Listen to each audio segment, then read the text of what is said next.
The number one takeaway from last night for you was what? Oh man, that Seton Hall can't hold a lead at home. Yeah, well, or that you don't want to give Mitch Ballock any space.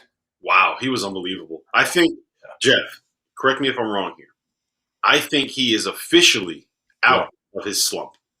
I think he is too, and I think the other thing is, to me, if I'm Greg McDermott and their staff, I'm saying there's no game that's going to go by for the rest of the season that you're going to attempt less than 5 3-pointers.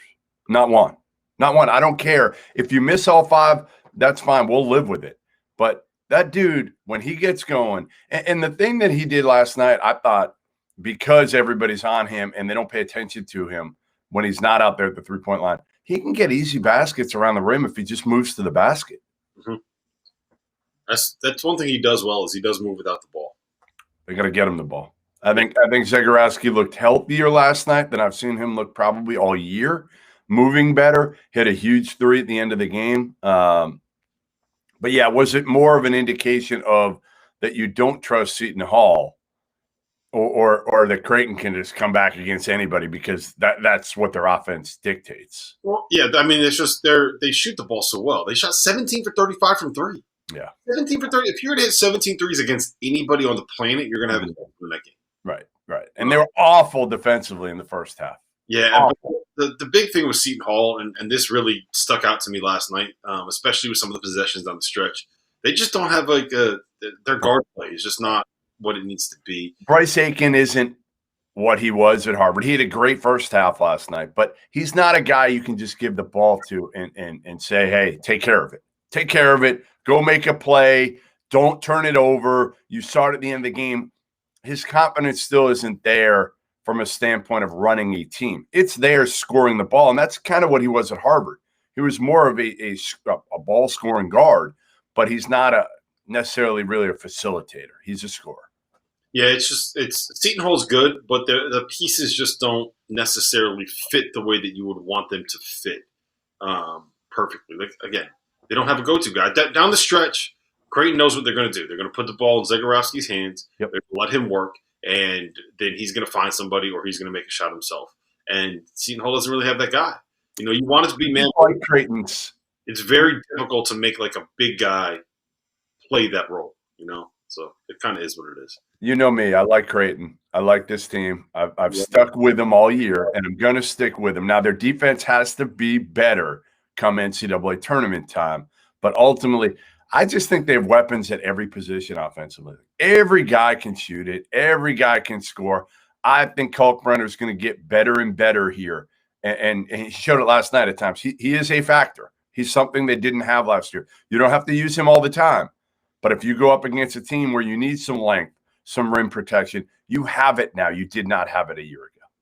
So Florida State won by 22 over Miami. Ohio State won by 4 at home against Penn State. E.J. Liddell had another 20-point game. Yeah. Man, Baylor won by roughly 867 points. I can't do the math. I'm not good enough at math to figure 48 points. Exactly. 48 points. Baylor won by, was it 48? You sure 48. About that? You positive? My math is phenomenal. It is. Wisconsin beat Maryland at home by 6, and Louisville went into Clemson, South Carolina, and lost while putting up 50 points. Yeah. You know what my takeaway was? Game, by the way, can I tell you what happened to me watching that game? The Louisville game? Yeah, I had to watch it in Spanish. Why? I don't get the ACC network or massive. So I had to go find an illegal stream. And I found an illegal stream, and the only one they had was like the Spanish language version of it or whatever. So I had to watch that game in Spanish. So how do you say in Spanish, Louisville can't score worth a shit? Louisville está jugando como mierda. Very good, very good. You know what that means? Louisville is playing like shit. They certainly did. Listen, we'll get onto that one in a second, but first, can I tell you? This is all we got to say about Louisville, right? They have the 2 best ball screen guards, like the best combination of ball screen guards, maybe in college basketball.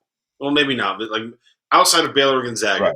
I was going to say, let's not push it. They're good. They're very good. The best combination of ball screen guards in the country. There's no shooting around them to be able to create space, and there's nobody to roll to the basket for them to find them. So it's like they're coming off of these ball screens, and they look, and there's all this help defense in the lane, no shooters to give the ball to, and they're just fucked if they don't have any space. Yeah, they need Malik Williams in a bad way. Williams, they need Samuel Williamson to start making shots. Well, that too. No, they need shot makers, but they could use a big that can roll to the basket at least and give them an option there. Until they get shot makers, like what good is it going to do? There's 9 people in the lane. You got Malik Williams rolling to the basket. It's like playing pinball when he's going through. He's bouncing off. Hey, maybe they could have held Clemson to 48 points instead of 50. Hey, look, 54. You held Clemson to 48 points last night, you would have won that basketball game. That's right. But yes, you can't get a combined 13 points out of David Johnson and Carlik Jones. That or 15 points, whatever it was.